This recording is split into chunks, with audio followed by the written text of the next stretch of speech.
Hello दोस्तों, नमस्कार। मेरे channel RPS study Ratnesh Yadav को सब्सक्राइब कीजिए, बेल आइकन दबाइए, साथ ही साथ सारे वीडियोज़ के अपडेट हमारे चैनल के द्वारा पाते रहिए और देखते रहिए। धन्यवाद। हेलो बच्चों, नमस्कार। आरपीएस स्टडी रत्नेश यादव में आप सभी का बहुत बहुत स्वागत है और मेरे संस्था RPS study institute of Fatehpur में आप सभी के स्टूडेंट्स को बहुत बहुत स्वागत है।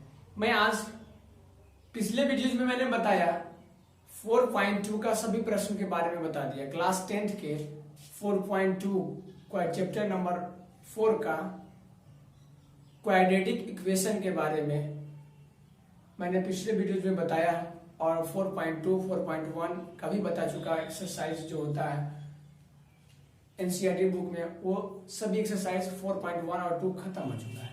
अब मुझे आगे पढ़ना है बच्चों एक्सरसाइज 4.3 का। तो उसमें कुछ एक फार्मूला को हमको सीखना है क्वाड्रेटिक इक्वेशन में, साथ ही साथ कुछ उसमें नया तरीका सीखने को मिलेगा और जानकारी प्राप्त रहेगा, तभी हम आगे क्वेश्चन को बनाएंगे। तो मैं आज उसी को बताने जा रहा हूं बच्चों। आप एक बार बोर्ड पर देख रहे होंगे लिखा हुआ है, ठीक है। तो मैं उसको अच्छी तरह आपको समझाऊंगा कि हमें किस तरह का क्वेश्चन उसमें मिलेगा, तो हमें ज्ञात करना है, ठीक है।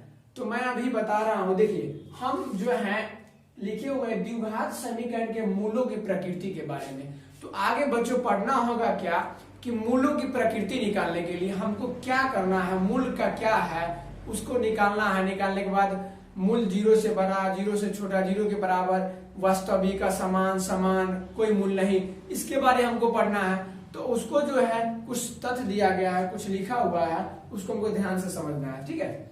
जैसे हम देखिए द्विघात समीकरण के मूलों की प्रकृति, यानी कि natural of the roots of a quadratic equation, यानी द्विघात समीकरण ax² + bx + c।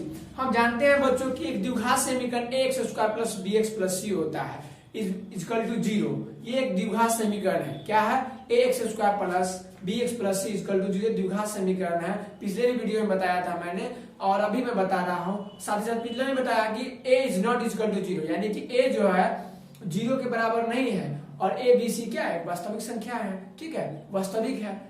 और उसके बाद जब वो 0 के बराबर नहीं है तो हमें इस चीज जो है, जो हमको ये द्विघात समीकरण पढ़े हैं, उसमें एक क्या होता है कि b² - 4ac, क्या b² - 4ac एक मान पर निर्भर करता है, यानी कि उसका व्यंजक के मान जो होता है, प्राकृतिक व्यंजक जो होता है b² - 4ac, उसी पर निर्भर रहता है वो समीकरण, ठीक है। तो उस समीकरण जो b² - 4ac को हम लोग विवेचक यानी कि डिस्क्राइमिनेट, इसको क्या बोलते हैं? डिस्क्राइमिनेट यानी विवेचक कहते हैं, जिसे हमें डी से सूचित किया जाता है। किससे सूचित किया जाता है बच्चों? तो डी से हम लोग सूचित करते हैं।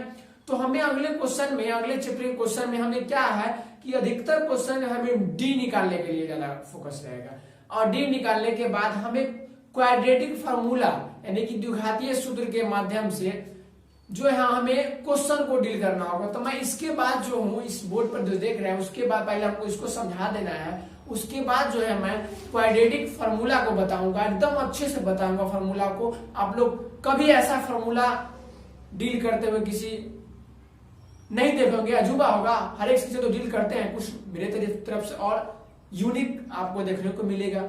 चलिए, जैसे कि हम बताते हैं, तो हम b² - 4ac को, जो समीकरण ax² + bx + c को हम क्या कहते हैं? इस समीकरण a 0 के बराबर नहीं है और उस समीकरण में b² - 4ac क्या करता है? मान पर निर्भर करता है। उसे हम क्या कहते हैं? डिटरमिनेंट कहते हैं। क्या कहते हैं? विवेचक कहते हैं। क्या कहते हैं? विवेचक, जिसे हमें डी से सूचित किया जाता है, यानी d बराबर b² - 4ac। लेकिन आगे सर आपको मिलेगी, आगे बच्चों आपको एक शर्त मिलेगी, क्वेश्चन का शर्त दिया रहेगा, उसके आधारित प्रश्नों को डील करना है। जैसे कि हम बता रहे हैं कि द्विघात समीकरण आपको ax² + bx + c के रूप में तो मिलेगा, दिया होगा क्वेश्चन a इज नॉट बराबर। जब a is not equal to बराबर होगा तो वो वास्तविक मूल कब होगा? जब 0 से बड़ा d और बराबर होगा, तब क्या होगा? मूल वास्तविक निकालेंगे।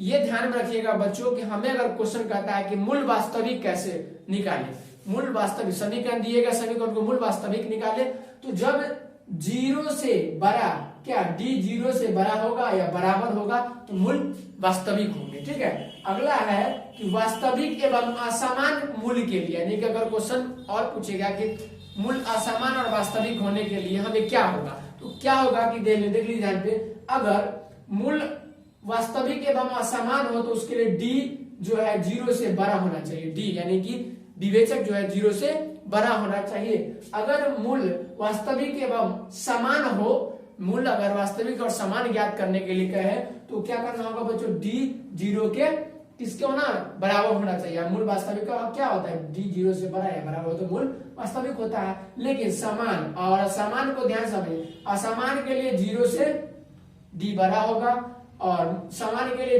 0 और d दोनों बराबर होगा।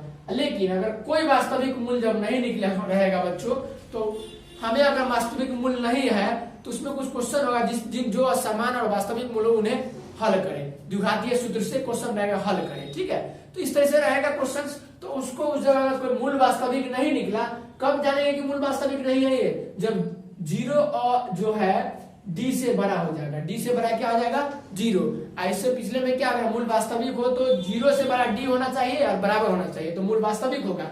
और असमान के लिए बच्चों 0 से बड़ा, असमान के लिए 0 से बड़ा क्या होना चाहिए, d 0 से बड़ा होना चाहिए, और समान के लिए d जो है 0 के बराबर होनी चाहिए। ठीक है, इसके बाद मैं आपको बताऊंगा क्वाड्रेटिक फार्मूला, बहुत ही यूनिक तरीका से बतलाऊंगा बच्चों। मेरा वीडियो पूरा देखते रहिएगा, आगे जस्ट तुरंत ही जल्दी बताऊंगा आपको। बस बोर्ड को क्लीन करते हैं और बतलाते हैं।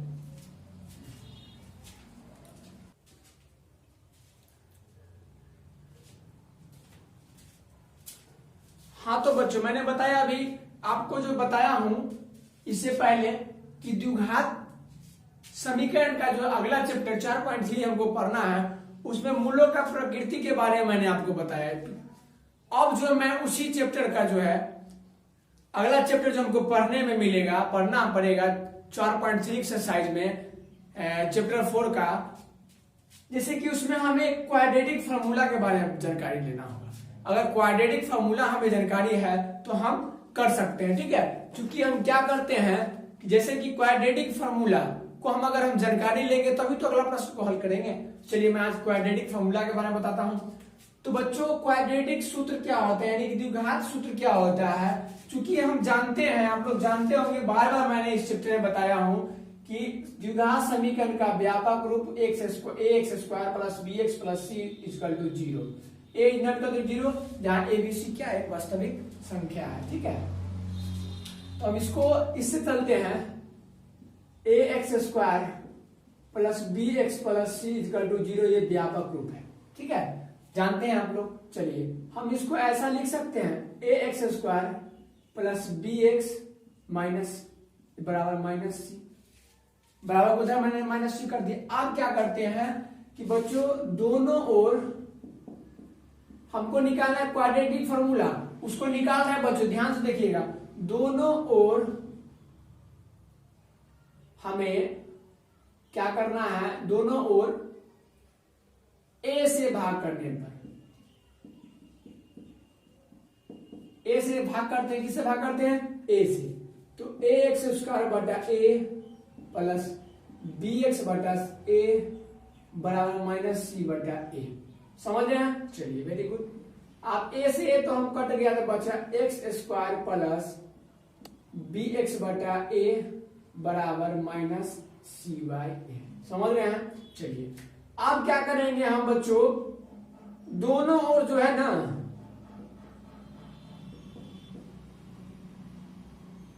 b/2a के होल स्क्वायर से को क्या करते हैं, जोड़ते हैं, को जोड़ने पर, यानी कि इसीलिए हम जोड़े कि हमारा जो x² प्लस bx बटा a equal to minus c by a है, तो इसको एक फॉर्मूला के रूप में लाने के लिए, जो कि हमें और आसान बन जाए क्वेश्चन को, जो कि हमें क्वाड्रेटिक फार्मूला निकल जाए। चलिए तो हम क्या करते हैं, दोनों ओर क्या कर दिए हैं, b/2a के होल स्क्वायर जोड़ दिए हैं, तो x² प्लस bx बाई a प्लस, यानी जोड़ b/2a के होल स्क्वायर बराबर, इसमें जोड़ना है तो इधर ही लिख देते हैं, इधर ही लिखे हैं, उधर करेंगे तो प्लस से जाए माइनस, इसको तो माइनस उधर कर सकते हैं, तो b बाय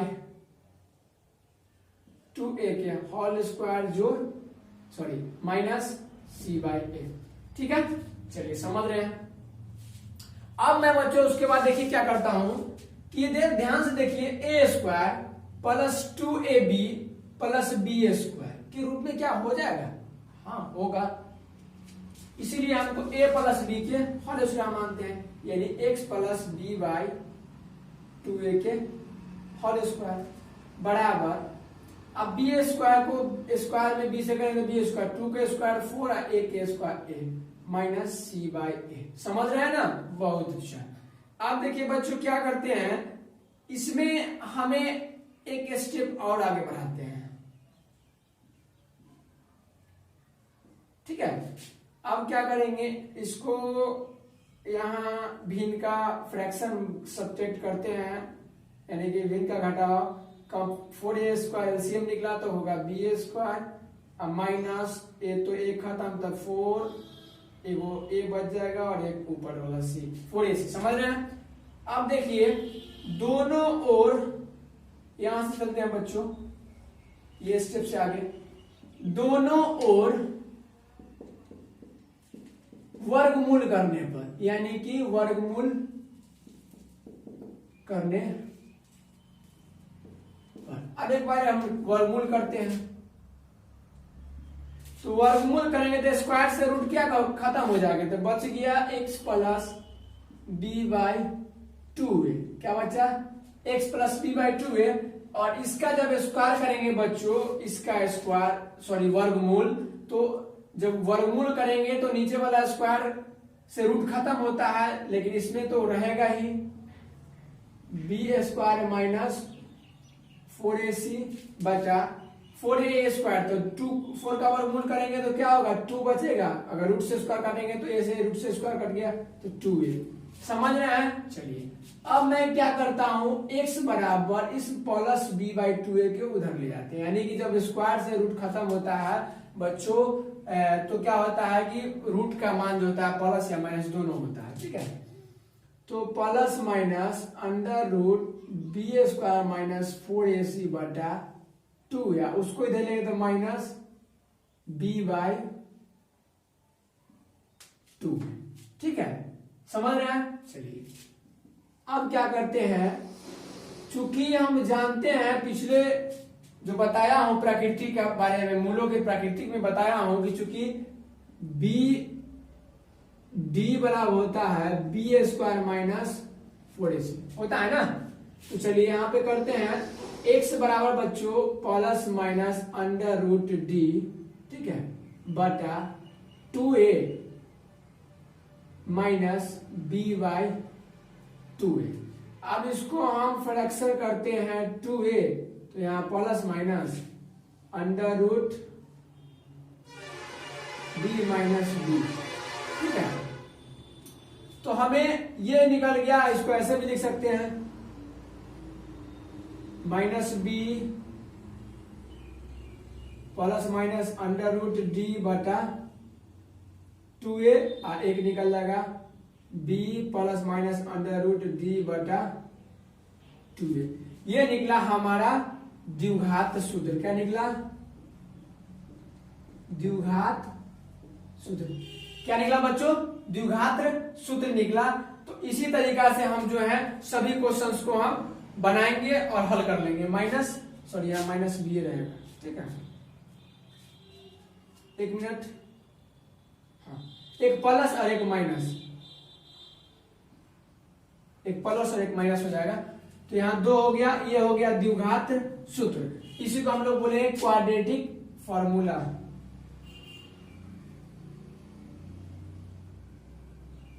क्या हो गया, क्वाड्रेटिक फॉर्मूला। तो इसी तरीका से हमें बच्चे सभी को बनाना होगा। इस तरीके से हमें क्या करना होगा, सभी को बनाना होगा, और हम सभी को इस तरह से बनाएंगे।